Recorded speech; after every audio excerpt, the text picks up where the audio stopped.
How many people amongst you have heard of a very small girl called Red Riding Hood? Who's heard of her? One or two people. Okay, put your hands down again. Without any help from us, because we got told off at the beginning of last year by the park owner. He says we're too aggressive with people that come down here. We bully people into thinking wolves are good creatures when really they may not be, and freedom of choice and all that. You should be allowed to make up your own mind. So without any help from us, without any influence or guidance from us whatsoever, put your hand up this time. If you thought Red Riding Hood was a good girl, put your hand up. Put your hands down now. Everybody get them down. I can't see one, can you? Pretty good. Okay, this time without any help or influence from us, put your hand up if you think Red Riding Hood was a bad girl. Get them up, everybody. Adults as well. Well done. Park owner's happy and so are we. We think Red Riding Hood was a very bad girl because with the help of her devious grandmother and their accomplices, the three little pigs, they told a lot of bad lies about the poor old wolf.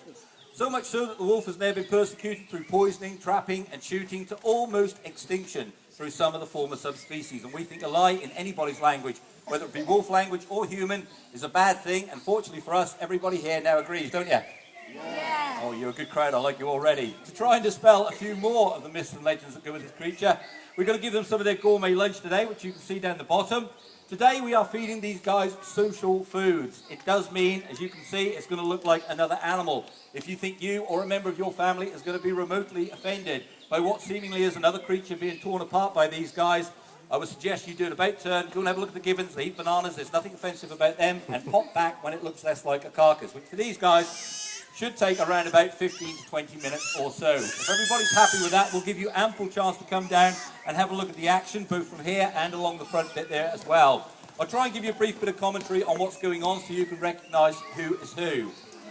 Before we actually bring the guys through, we're going to point out the three main characters in this pack, the adult trio. They are Yana, Tamaska and Matsi, and they're the ones that you probably saw on the documentaries or the programmes that we've done already.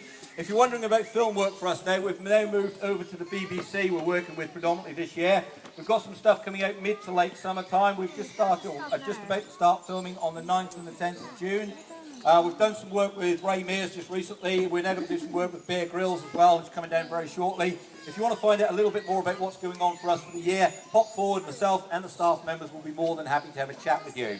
Okay, those three key characters, Yana, Tamaska and Matsi. Yana is technically what we would refer to as our alpha or dominant male. Has everybody heard of the term alpha male? Yeah. How many ladies think they've got an alpha male?